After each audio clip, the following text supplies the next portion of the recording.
Today's special forces are elite fighters, highly skilled soldiers who operate dangerously close to the enemy. But are the tactics and weapons of these battlefield experts a product of the modern era, or did they exist in the ancient world?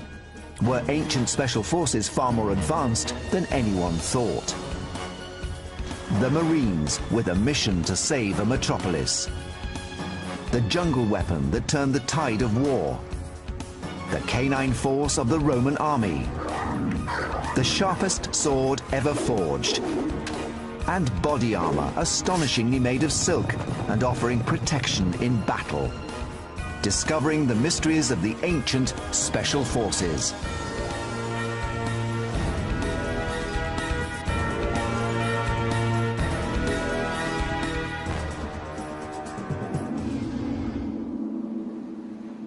In 193 AD, the Romans besieged the city of Byzantium. The great Roman fleet was moored offshore, blockading the city and cutting off its supplies. Then one day, as if sailed by ghosts, the entire fleet moved towards the shore and closer to the enemy's territory. The sails were down and no one was rowing. What was happening? In 190 AD, the Roman Empire was at its peak. It occupied over 1.5 million square miles, from the Atlantic to the deserts of Arabia. But it was a divided empire. This is the time in the Roman Empire when there are a lot of power struggles and it's not clear who's going to have the upper hand. Forces loyal to the emperor-in-waiting, Septimus Severus, had blockaded rebel troops in the city of Byzantium, on the site of Istanbul in modern-day Turkey. The Byzantines hold out. They hold out for nearly 3 years. And they're absolutely terrible accounts of what conditions were like in the city as they were besieged. They talk about them wetting leather bags and chewing on them to try to stay alive, of using women's hair to weave, to make new clothes, to make ropes, drinking the most rank and foul water. Inside the walls of Byzantium, 30,000 people faced starvation and death. They sought to break the blockade with an attack that would take the Romans completely by surprise. They intended to steal the ships that were holding them hostage. Source documents describe the bold plan. Divers cut their anchors underwater, after which they drove the nails into the ship's bottom, and with cords attached thereto, and running from friendly territory, they would draw the vessel towards them. Hence, one might see the ships approaching shore by themselves, with no oarsmen nor wind to urge them forward. The secret? The ships were stolen by underwater commandos, the ancient equivalent of today's Marines. The mission was highly dangerous. The warship was the most expensive and technologically advanced weapon system in the entire ancient world. The ships would have had round-the-clock security, comprised of vigilant lookouts. This would have been the ancient equivalent of the high security surrounding 21st century warships. The task of stealing the ships without being seen meant that the ancient commandos had to remain undetected for the whole time. One glimpse, and not only was the mission doomed, but the entire city would be conquered. But how did the ancient divers remain unobserved beneath the sea, hundreds of years before the invention of underwater breathing technology? The Byzantine divers must have accomplished the feat on a single breath of air. But how did they do it?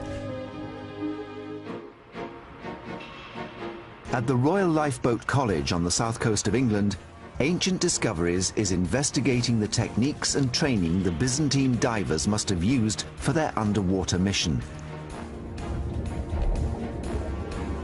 Mark Harris is a British champion in a discipline known as freediving.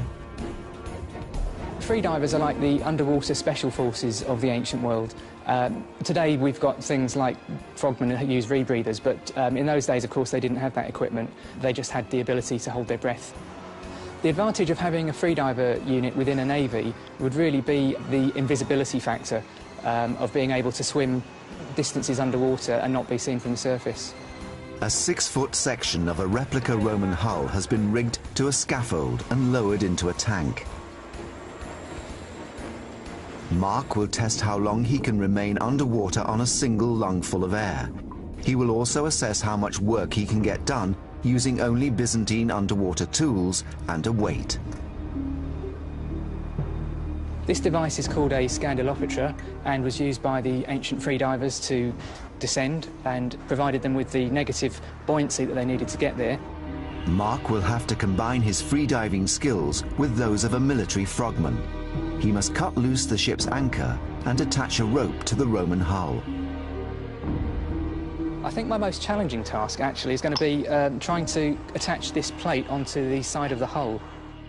The hulls of ships are built to be as smooth as possible to allow them to glide drag-free through the ocean. The ancient commandos would have had to attach a plate to the hull before even attempting to tie on the ropes. I've got 4 nails to drive in, and I think that's going to be quite a tricky job to do.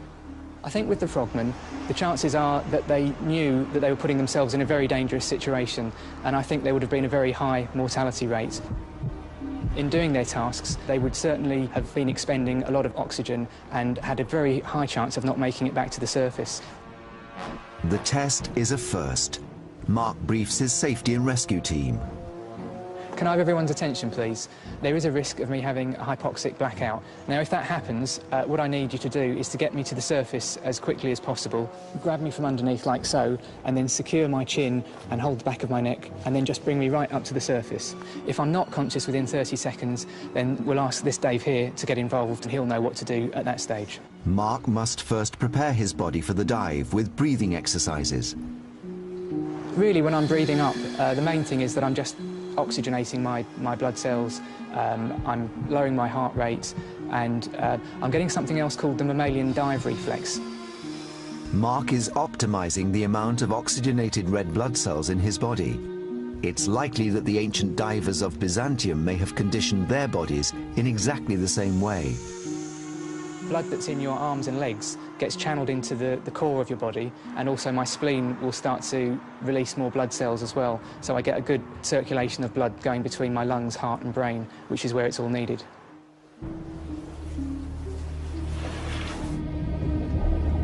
Mark's first task is to cut the rope holding the ship's anchor.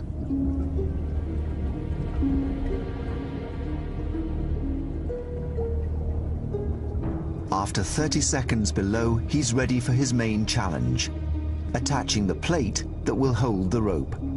To replicate the ancient diver's experience, Mark must continue the next stage using the same breath.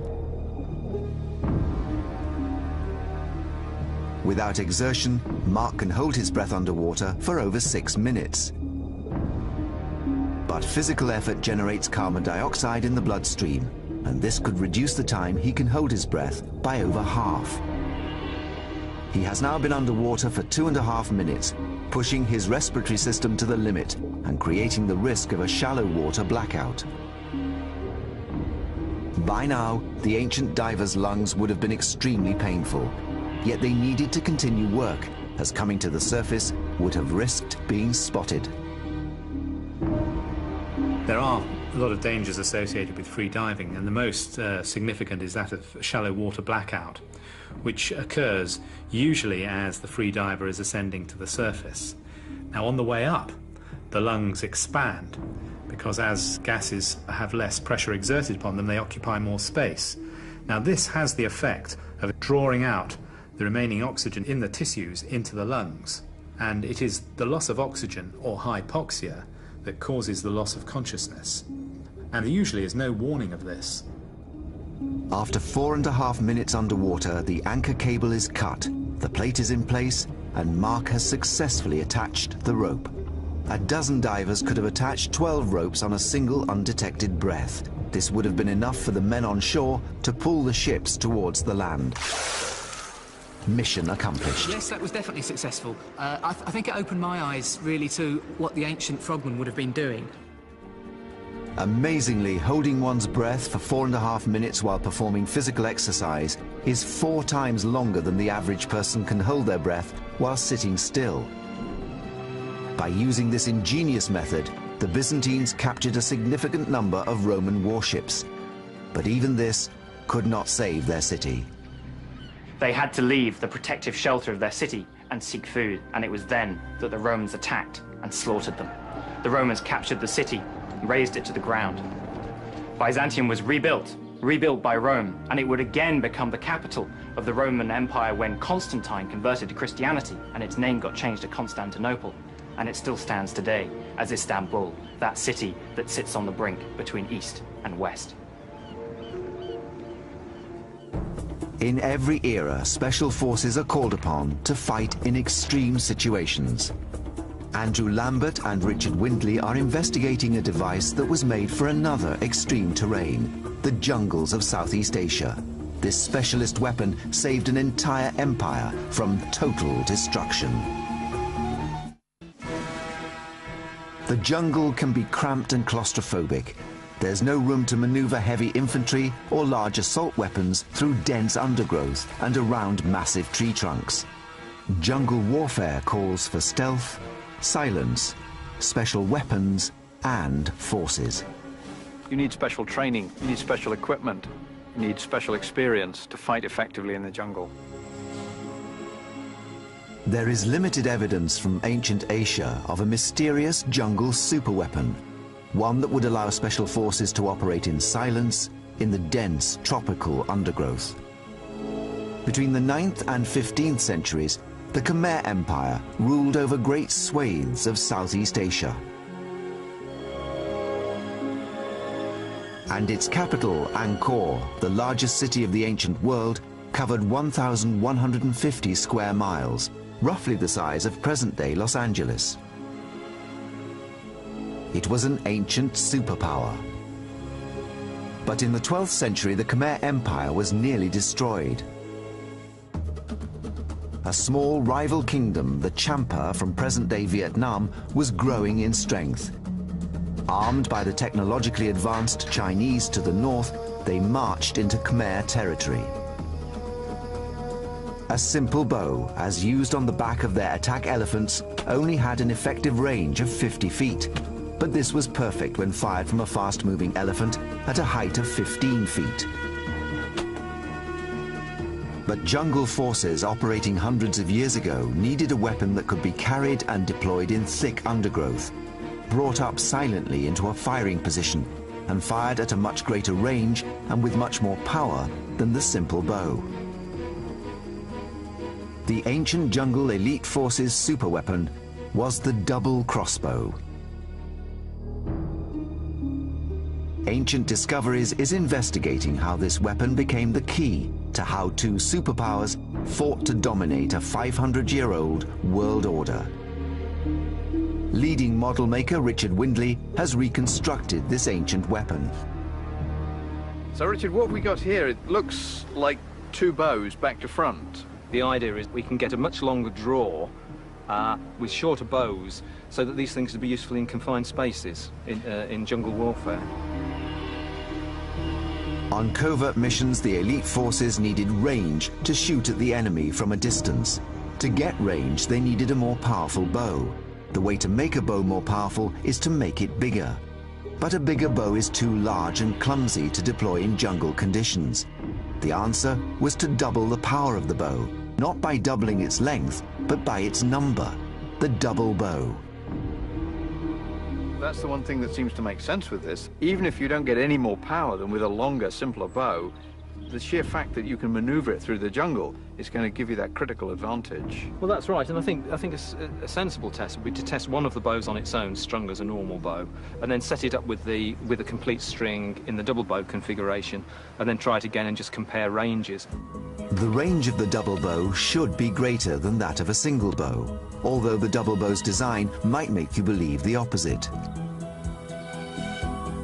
The way the bowstring is wrapped around both bows produces a lot of friction that might lessen the power of the double bow.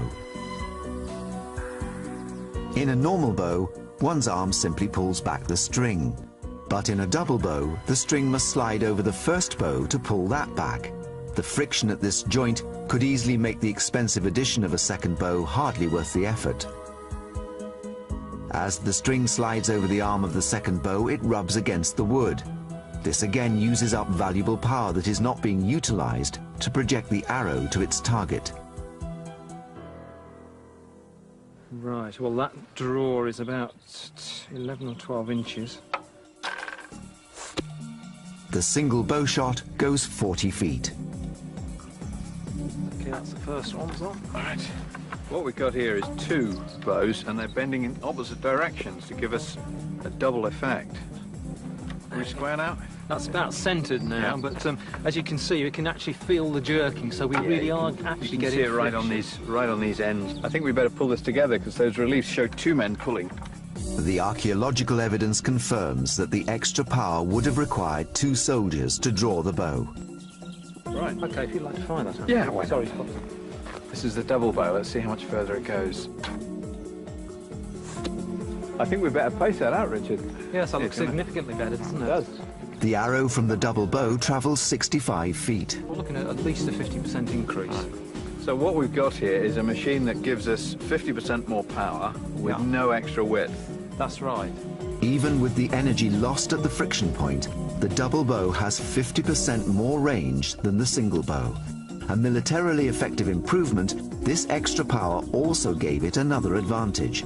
The only problem we've got, of course, in a jungle, you're going to lose performance because you're firing through trees, you're firing through leaves. So what we really need to do, I think, is to look at just how well this works in a jungle situation. The dense foliage that the Khmer and Champa were fighting in produced obstacles between the weapon and the target, barriers that could slow down the arrow and render it less effective. To recreate these conditions, Richard and Andrew have set up a series of targets 3 feet apart, an approximation of the gap between leaves and branches in a Southeast Asian jungle. Real leaves and branches are of varying thicknesses, but Richard and Andrew are using thick paper for the test because it has a uniform thickness. In this way, they can collect accurate scientific and measurable comparative data about the arrow's penetration.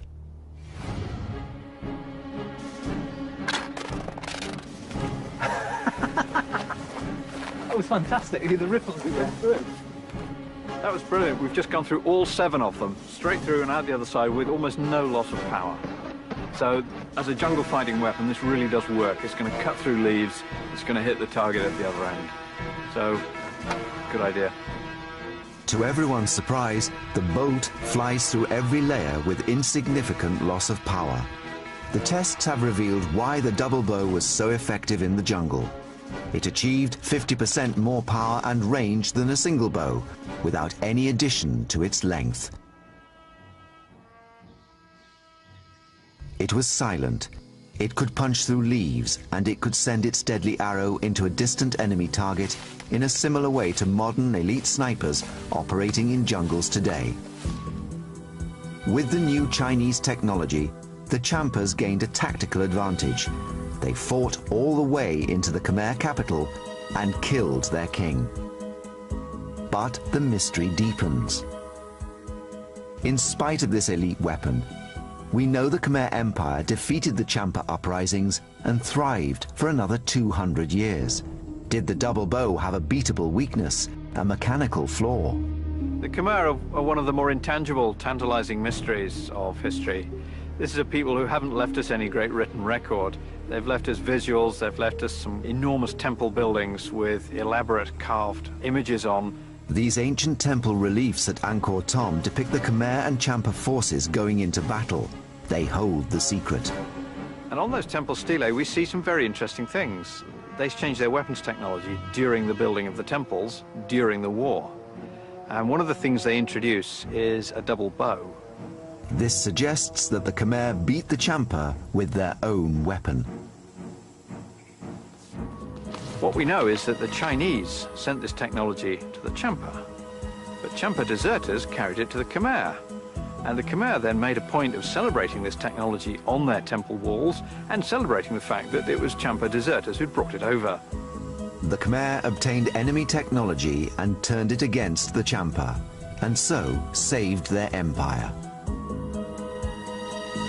A short distance across the ocean from Cambodia lies the island nation of Japan. In the 13th century AD, Japanese military engineers also used an amazing piece of weapons technology to save their nation from annihilation. a weapon that is still famous today for being the sharpest and most deadly blade ever made, the fabled samurai sword. Even with all the technology that we have and all the machinery, we cannot make a sword like it was made many centuries ago. The sword was made with ingenuity and incredible craftsmanship. In 1281, the great Mongol leader Kublai Khan sent a force from China of 4,000 ships and 200,000 men to invade Japan. The largest fleets ever put together in the medieval world were those that Kublai Khan produced for his invasions of Japan in 1274 and 1281. This was probably the largest naval flotilla ever assembled prior to D-Day. The Mongol raids into Japan in the 13th century are chronicled on a set of manuscripts known as the Moko Shurai Ekotoba. Before this campaign, typical Japanese battles were fought between individual champions and generals, but the Mongols were a tribal equestrian people, and they attacked in mass groups. Up until this point, simple Japanese swords had been made of a single piece of iron hammered into a sharp blade. There was a trade-off between hard and sharp blades made of steel that could cut through Mongol armor but broke easily, and softer, more flexible blades made of iron. Although the iron blades did not break as often, they could not penetrate the stiff lacquered leather protection worn by the Mongols. The Japanese desperately needed a new technology, a special weapon that would complement the samurai reputation of being an elite special force. The nation stood on the brink of disaster. And that was about the time when the first true swordsmith found a way to make a sword that could be very strong to cut through, but soft and flexible and fast at the same time. And that person was called Masamune. Masamune created the hardest, toughest, and sharpest swords the world has ever seen. Faye is one of the highest-ranking female martial artists and swordswomen in the world. She is an advanced practitioner of Aido, the art of drawing the sword, and Tamashigiri, the art of cutting with it.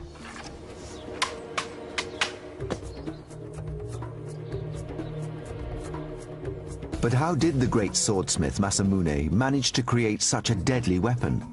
His genius was in combining the properties of hard and sharp with tough and flexible. The fabulous thing about Japanese swords is the way in which they combine iron and steel together. The steel is important because it's the hardenable component. You can get a great deal of hardness on that edge, but if you harden too much, then the sword will become brittle. What was Masamune's secret? How did he combine these metals to create the greatest sword the world has ever known? David Starley of the Royal Armouries in Leeds has been examining a cross-section of an ancient samurai sword under the microscope. The cross-sections we've looked at, we've seen a piece of steel that's been wrapped around the outside and just hardened purely on the cutting edge. The sword has clearly been quenched very effectively to give hardnesses equivalent to a modern razor. The iron is impossible to over-harden, therefore the blade remains tough, as well as having the hard cutting edge. The secret was in the tempering, heating a metal and then cooling it. Tempering defines whether ferrous metal becomes iron or steel. Blades were covered with a lost secret formula of clays and charcoals of differing thicknesses, thinner at the sharp end and thicker at the spine.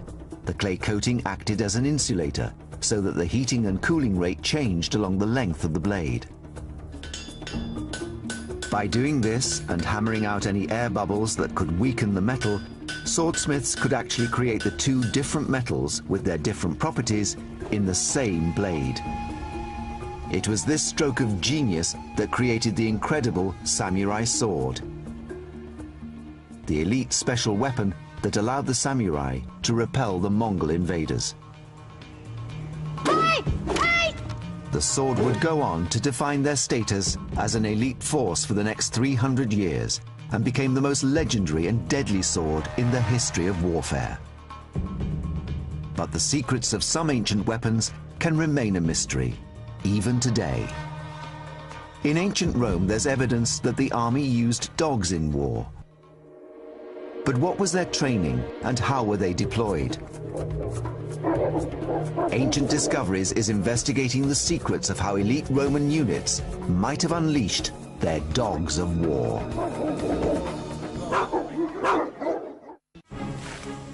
From the war elephant tanks of Southeast Asia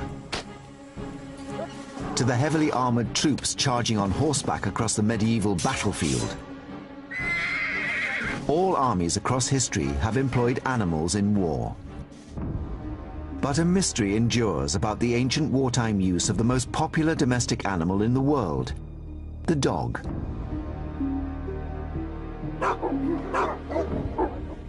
The canine tooth of a fully grown mastiff can reach up to 2 inches long. It's one of the oldest breeds of dog in the world, weighing up to 60 pounds. This makes such a dog an ideal special forces weapon.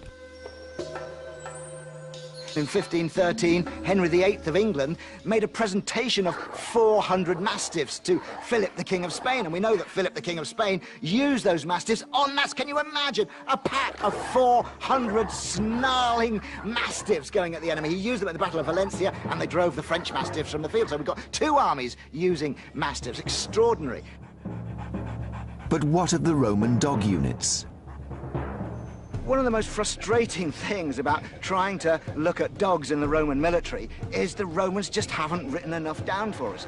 And the Romans, they write everything down. We know so many details about life in the Roman army, but not much about how they use dogs. We know they did use dogs, there's reference to dogs, and there are certainly images of dogs, and there are images of dogs in battle, but they don't tell us how.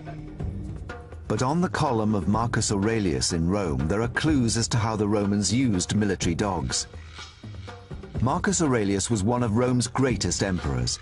He won several military campaigns against the barbarian tribes on Rome's northern borders, but was also a great philosopher whose writings are still studied today. He ruled between 161 and 180 AD. The column was commissioned to celebrate his achievements. There is one scene from the Marcus Aurelius column of this, emperor, which shows 2 dogs together near military figures, including the emperor and so on. According to 17th century accounts describing the column, it illustrated an extraordinary tactic used in battle by Roman dog units. The dogs would be unleashed, and just as they arrived at the front rank of the enemy, Roman archers would let fly their arrows. It's a controversial theory. So that as the enemy lifted their shields to defend themselves against the arrow storm, then the dogs would come in and seize their legs. I don't think I've ever heard such implausible, ridiculous nonsense in my life. It just doesn't begin to be a possibility. The risk of your own dog being hit by the arrow storm if it was just a few feet short, it doesn't begin to make sense. So that doesn't help us. Unfortunately, in the course of preservation and restoration of the column since the 17th century, these scenes have been erased, so Ancient Discoveries cannot verify this evidence. Since we don't know the answers, we need to go to Italy ourselves. Mike Loades has traveled to Rome to investigate the last remaining breeds of this ancient dog. Dogs like these could have been bred by Roman military dog handlers. These are mastiffs. They're sniffing me. I hope they're not checking out their next meal. They're not pet dogs. These are guard dogs. They're big, ferocious, brave, fierce dogs. And they're the sort of dogs that might have been around in ancient Rome. Certainly, Roman writers such as Pliny talk about big dogs that were around in the ancient world that were used in battle. He talks about them having troops of dogs. So, I mean, this is intimidating enough, just having half a dozen here with the handler. But imagine a great troop of dogs slavering and snarling and coming for you. Huge value for intimidation in a military sense. It takes almost superhuman strength to rein in 5 massive dogs. Is this a clue as to the size of a unit under one dog handler? This is an extraordinary feeling. They've just given me these 5 mastiffs to hold, which I think can pretty much do as they like, and they pretty much are doing as they like. But I think a trained handler, probably with a big stick, because the Romans weren't terribly friendly to their animals, could probably take 4 or 5 on a leash like this and go in. So they're not taking them as one. I see this as a handler going in with a whole fistful of mastiffs to intimidate and take out the enemy. The investigation suggests that if they did, it might have been beasts like these, in groups of up to 5 with a single handler. Rome must have used them more than Rome is letting on to us. But the way they were used remains a tantalizing mystery. Somehow, somewhere, for some reason, Rome is keeping a secret. I'm sure one day we will unearth some new bit of evidence. We just need one more clue to tell us what did the dog do for Rome. As yet, there is no archaeological evidence about canine special forces. However, vast amounts of historical evidence does exist about the samurai, those elite warriors of antiquity. Although even with them, there remain some intriguing mysteries, and startling facts can still be uncovered. Yes, they had swords, but it wasn't their weapon of first choice. Their principal weapon was the horse and the bow. They were mounted archers. And in the age of the horse and the bow, where for centuries this ruled the battlefield, certain elite warriors, bodyguards and messengers had a device called a horro. It was a special kind of flag, and allegedly it could stop arrows.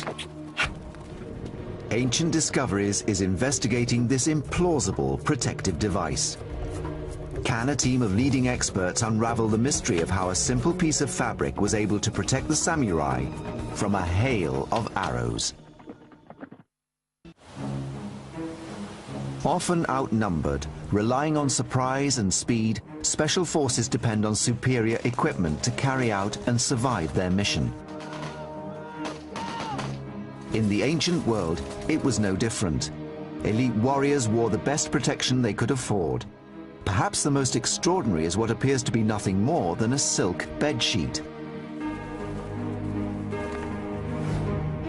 It's known as the horro.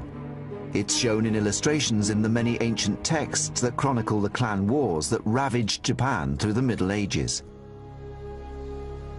At the beginning of the 12th century, the Minamoto and Taira families struggled to dominate Japan. Over 5 years, they clashed in a series of battles known as the Genpei Wars. A screen depicting the Battle of Ichinotani shows some Minamoto samurai wearing the horro. The horro was a cape worn by elite troops and decorated with emblems to indicate status or allegiance. But a mysterious secondary use is indicated by its translated name in English, arrow catcher or arrow entangler. In its time, the arrow was the deadliest distance weapon on the battlefield. The elaborate dress of commanders and elite troops made them distinctive targets. In terms of sort of application, arrows and bullets fill the same niche in warfare, but in terms of the sort of materials that you might use to stop them, they're slightly different. Armor to protect against arrows was generally made of a hard, impenetrable material like metal or lacquered leather. So how could a piece of silk tied on with string give anywhere near the same level of protection? 3D analyst James Dean is investigating the physics of how a simple piece of cloth might stop a deadly arrow moving at over 80 miles per hour. And as the samurai is riding along, this layer of silk is billowing out behind him, and if we look at the fine structure of the silk, we can see that it's very fine weave, which has 2 advantages. One, it's a very soft material, which means that the material will envelop the arrow. And secondly, it means that it's the tight weave prevents air getting through it. So it means that when we try and move it, it's creating a lot of drag and it's trying to resist that movement. And if we go back to the wider view, we can see what happens when we release an arrow into the structure. And if it goes in there, then as soon as we make contact here, we can see that the fabric is deforming and it's completely enveloped the arrow. And instead of just the tip of the arrow creating a very sharp contact point, here we can see that there's lots of points of contact. The material is completely wrapped around the head of the arrow, and the shaft and flights are also causing drag. And this means that the arrow and all of its kinetic energy are now trying to drag the material along with it. And by the time we get close to the rider, we can see that the kinetic energy is completely dissipated and the arrow falls to the ground before it's made contact. But did the masters of the battlefield trust their lives to this theory? So, Richard, let's see what you've done with this. Aha! That looks like a horro to me, but I don't think that would work. This is like a lampshade. That material is so taut. Yeah, well, we think this is the last version of it in its sort of ceremonial form. So that's imitating the billow when you're standing in a parade static. And this one's cotton. This one's cotton. And, of course, we can see here the Japanese heraldry here. So, I mean, that's the other function of this. Yes. I mean, it is an identifier. So if we've got to simulate that on the back, that's a heck of a lot of material to billow, isn't it? It is quite a lot of material. I mean, I can just feel the weight of this. We're going to need a bit of a supercharged horse to get that to billow out. But there are translations that I've read that say cotton, but others that say silk. The silk one's a very different beast altogether. Much lighter. Oh, Guy, this is more akin to sort of modern or 20th century parachute silk. It needs very little air movement for that. Oh, look at that. There we go. There. Samurai airbags. That's what we need. That's fantastic.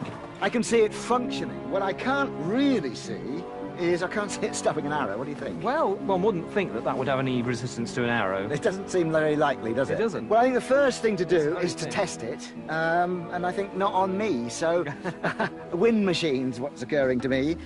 Mike has brought his samurai bow to the Ancient Discoveries testing ground. It might be that the horro doesn't stop an arrow, but it slows it down enough that it will no longer penetrate the armour. So we're going to test it against this ballistic jelly, which is supposed to simulate the density and resistance of human flesh.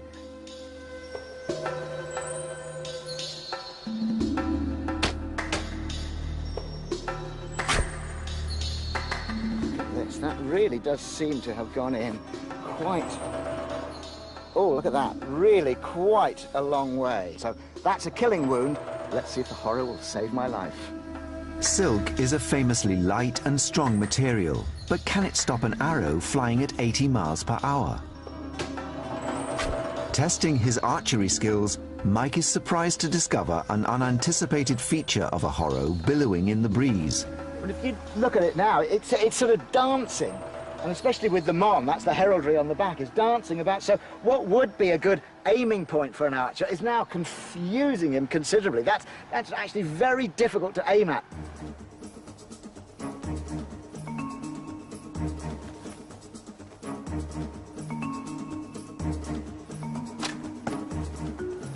That's amazing! You can see it's worked! Look!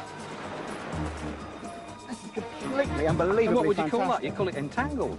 I would call it entangled, but also a stop. Yeah. I mean, that completely exceeded my expectations.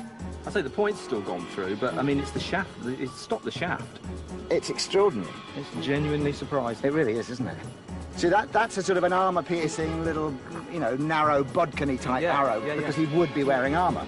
The next test is to try a big broadhead, a cutting head. Maybe the broadhead will cut the silk. Pretty good, I think.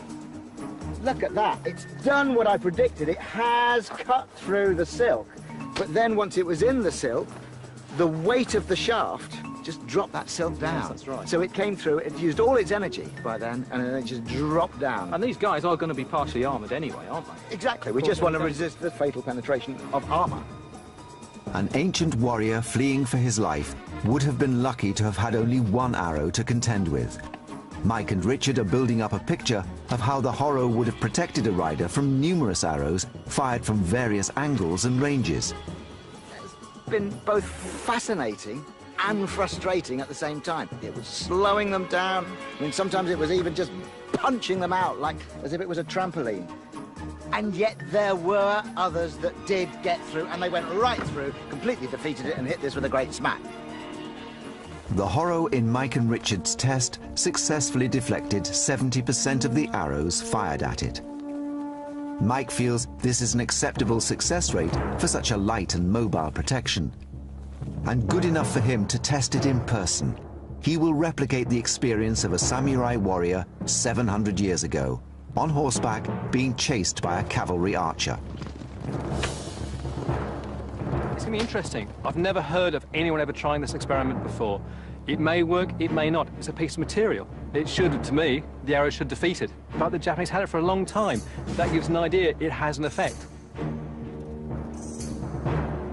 To ensure the safety of the horse, the arrows have been blunted.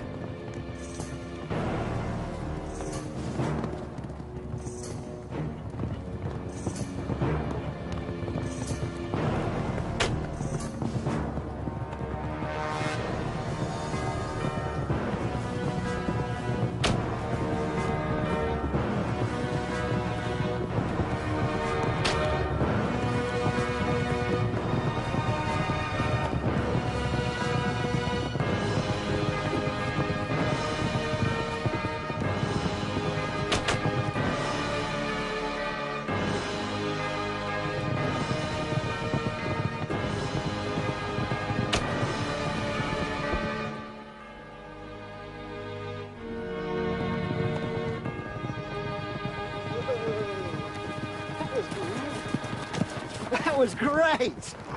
Good shot, good shooting. So we've established the principle works. We've tested it on the wind machine. We can see that unless it's at extreme close range, it works. And now we've tested it on horseback, and I could feel it. I could hear it pop. I could sense it was saving me. I could feel it working. So I would feel quite secure with that, although, as you say, it's a big target, which is slightly counterintuitive for something that's to protect you. It's actually announcing this great target, but that's so much in Japanese culture. But I mean, they would wear banners and standards on their backs, so they were really big into announcing who they were, and this does that. Yep. But the important thing is, we've found a principle that works. The samurai were equipped with superlative weapons and ingenious protection. They were trained in mind and body. They were daring and courageous. They were the special forces of their day. The combat divers of Byzantium, the jungle archers of the Khmer, the war dogs of Rome, and the samurai of Japan were the titans of elite warfare. Operating in small, close-knit, highly trained units, their effectiveness was out of proportion to their numbers. Ancient discoveries has revealed how the special forces of the ancient world, like their modern-day counterparts, depended on exhaustive training, both mental and physical, and equipment that tested the limits of both ingenuity and craftsmanship.